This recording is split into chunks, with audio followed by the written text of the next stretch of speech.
Hi friends, ఈరోజు మనము Kailasagiri one day trip వెళ్తున్నామండి. మీరు బెంగళూరు నుంచి కానీ చూసుకున్నట్లయితే అట్లీస్ట్ ఒక 70 కిలోమీటర్స్ అప్రాక్సిమేట్గా రావచ్చండి మీరు ఉండే లొకేషన్ బట్టి. ఇది వన్ డే ట్రిప్కి పర్ఫెక్ట్గా సరిపోతుంది. అందులో ఆ, కైలాసగిరి అనేది చాలా సెంటిమెంట్తో కూడుకున్నది చాలామందికి, బికాజ్ ఆఫ్ శివుడు. సో ఇది all the throughout the journey చాలా లష్ గ్రీనరీ ప్లస్ ఈ ఆ, కొండలు లైక్ హిల్స్ అంతా న్యాచురల్గా చేసే ఫార్మింగ్ గ్రేప్స్ తోటలు ఇవన్నీ కనిపిస్తూ ఉంటుంది.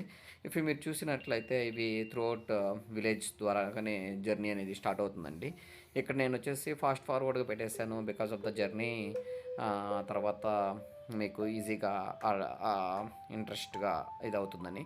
అట్లాగే మనం ఇక్కడ చూసినట్లయితే ఆ, ఈ జర్నీలో అప్రాక్సిమేట్ 4 to 5 కిలోమీటర్స్ అప్రాక్సిమేట్గా మనకి ఘాట్ జర్నీ స్టార్ట్ అవుతుందండి, which is a small inclined position. ఈ త్రూఅవుట్ జర్నీలో ఈ బ్లూతో కూడుకున్న స్కైస్, అట్లాగే వైట్ మబ్బులన్నీ వచ్చేసి చాలా అందంగా అనిపించిందండి. ఆ రోజు మేము వెళ్ళిన రోజు అయితే లైట్గా డ్రిజ్లింగ్ స్టార్ట్ అయింది. అందుకని ఇంకా క్లియర్గా స్కై ప్లస్ ఈ గ్రీనరీ వల్ల చాలా ఆహ్లాదంగా కనిపించింది మాకు. ఈ జర్నీ అనేది కొంచెం జస్ట్ వన్ డే అప్రాక్సిమేట్గా మీరు మార్నింగ్ కానీ అట్లా స్టార్ట్ అయితే సరిపోతుంది. మేమైతే ఆఫ్టర్నూన్ స్టార్ట్ అయ్యే ఈవినింగ్ 7 to 8 o'clock అంతా మేము ఇంటికి వచ్చేసామండి. అట్లాగే ఈ త్రోట్ జర్నీలో మీరు చూసుకున్నట్లయితే చాలా ఆహ్లాదకరంగా ఒక పక్షుల ఒక సౌండ్లు ఇవన్నీ ఉంటుంది. ఇప్పుడు మనం చూస్తున్నదైతే ఇదే కొండ. ఈ కొండలో నుంచే వాళ్ళు ఆర్టిఫిషియల్గా ఒక కేవ్ లాంటిది తయారు చేసి తర్వాత శివుడు సమేతంగా వీళ్ళని ఎస్టాబ్లిష్ చేయడం జరిగింది ఇక్కడ. ఇక్కడ మీరు చూసుకున్నట్లయితే ఈ దారి నుంచి వెళ్ళిన తర్వాత ఇక్కడ ప్లెంటీ ఆఫ్ పార్కింగ్ ఉందండి. మీరు చూసుకున్నట్లయితే కనీసం ఒక 20 to 30 కార్ వెహికల్స్ వచ్చాయి. అక్కడ నుంచి దిగిన తర్వాత కార్ పార్కింగ్ చేసుకున్నాము. జస్ట్ 20 రూపీస్ ఆఫ్ ఫీజుతో కార్ పార్కింగ్ చేశారండి. I think two wheelers parking అంటే ఏమి ఉండకపోవచ్చు. తర్వాత ఇక్కడ నుంచి జస్ట్ కొంచెం ట్రెక్ ఉంటుందండి. మేమైతే చెప్పులు కారులోనే వదిలేసి వెళ్ళడం వల్ల కొంచెం ఈ రాళ్ళన్నీ గుచ్చుకొని కొంచెం ఇబ్బంది పడ్డాము. మీరైతే పై వరకు వేసుకెళ్ళచ్చు నడిచేటప్పుడు, మీకు ఏమన్నా సెంటిమెంట్ లేకపోతే. తర్వాత ఈ వెళ్ళే దారిలో ఇప్పుడే కొంచెం అన్ని కన్స్ట్రక్షన్ ఇంకా డెవలప్మెంట్ చేస్తూ ఉన్నారండి. ఇక్కడ వచ్చేసి రాళ్ళన్నిటిని తీసుకొని వచ్చి కొండగుట్టల నుంచి పగలగొట్టి తర్వాత ఒక కన్స్ట్రక్షన్ లాగా స్టార్ట్ చేసి నీట్గా ఇవి ఆ, ఏమంటారు ఈ ఆ, మట్టి అంతా కొట్టుకుపోకుండా ఆ, ఉంచారండి. అట్లాగే ఈ జర్నీలో ఇంక్లైన్ పొజిషన్ ఉండడం కూడా కొంచెం స్లోగా నడవాల్సి వస్తుంది.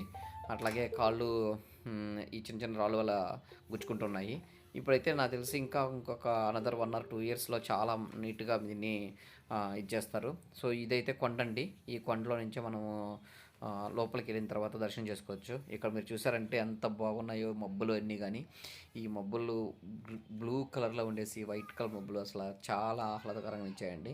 ఇవి వచ్చేసి ఒక మంచి బ్రేక్ జర్నీ అనుకోవచ్చు. ఆమ్, ఇట్లాగా కొంచెం స్టెప్స్ ఉంటుందండి. ఈ స్టెప్స్ నుంచి పైకి వెళ్ళాలి. సి ఇది వచ్చి మనం పైకి వచ్చిన ఏరియా అంతా ఇటు సైడ్ నుంచి కనిపిస్తుంది. ఇక మట్టి అంతా ల్యాండ్ స్లైడింగ్ అవ్వకుండా ఉండేదానికి ఇట్లాగా ఇవన్నీ కట్టారండి నీట్గా. ఇది చుట్టూ ఉన్న సరౌండింగ్స్ చూడండి ఎంత నీట్గా ఉన్నాయో, ఎంత ఆహ్లాదకరంగా ఉందో. అట్లాగే మీరు ఇప్పుడు చూసినట్లయితే ఈ స్టెప్స్ ద్వారా మనం పైకి వెళ్ళేసి లోపలికి దర్శనం చేసుకోవచ్చండి. ఈ ద్వారా వెళ్ళిన తర్వాత జస్ట్ కొంచెం ఒక 50 to 100 స్టెప్స్ ఉంటుంది. ఈ స్టెప్స్ నుంచి పైకి వెళ్ళేసి డైరెక్ట్గా లోపలికి వెళ్ళొచ్చండి. ఇక్కడ మీరు చూసారంటే ఇంకా కన్స్ట్రక్షన్ అనేది చాలా వరకు కంప్లీట్ అవుతూ ఉంది. ఇది ఎంట్రన్స్ అండి. ఈ ఎంట్రన్స్ నుంచి లోపలికి వెళ్ళి ఇది ఆర్టిఫిషియల్గా చేసిన కేవ్ యాక్చువల్గా. ఈ ఆర్టిఫిషియల్ చేసిన తర్వాత లోపల దేవుడిని ఎస్టాబ్లిష్ చేశారు. ఇక్కడికి వచ్చేసి లైటింగ్ ఎలక్ట్రిసిటీ అన్నీ పెట్టారు. చూసారు కదా ఎంత క్లియర్గా ఉన్నాయో ఆకాశం అనేది. ఆ, చాలా మంచి క్లియర్గా ఉందండి. అట్లాగే ఈ ద్వారా మీరు లోపలికి వెళ్ళిన తర్వాత వీకెండ్ కాబట్టి కొంచెం రెస్ట్ ఎక్కువగా ఉంటుందంట. ఇప్పుడు వీకెండ్ కాదు కాబట్టి కొంచెం తక్కువ ఉంది. మేమైతే ఫ్రైడే రోజు వెళ్ళామండి, బికాజ్ ఆఫ్ మా లీవ్ మాకు కుదిరిన దానివల్ల. ఇది ఎంట్రన్స్ అయిన తర్వాత లోపలికి ఇట్లాగే మీరు కర్నూలు దగ్గర ఒక బెలూన్ కేవ్స్ అని చూసుంటారు. ఇట్లాగే కొంచెం అప్రాక్సిమేట్గా ఇదే విధంగా ఉంటుంది, కానీ చాలా పెద్ద కేవ్స్. ఇది టెంపుల్ అండి. ఈ టెంపుల్లో లైట్లు, ఫ్యాన్స్ చాలా నీట్గా ఎస్టాబ్లిష్ చేశారు. ఇక్కడ చూసుకున్నట్లయితే మీరు చిన్న ఈ గుహ ద్వారా లోపలికి వెళ్ళి మిగతా అమ్మవారి దేవస్థానాన్ని కూడా చూసుకోవచ్చు. ఇక్కడైతే రికార్డింగ్ పర్మిషన్ అయితే లేదండి లోపల సైడ్కి, అందుకని మేము రికార్డ్ చేయలేదు. ఓన్లీ ఇక్కడ వరకు రికార్డ్ చేసి వదిలేసాము. చూడండి ఎంత అద్భుతంగా కట్టారు, ఎంత అద్భుతంగా చేశారు. సో డెవలప్మెంట్ అనేది చాలా ఇంప్రూవ్ అయిందండి, ఇంకా కూడా ఇంప్రూవ్ అవుతూ ఉంటుంది. చూడండి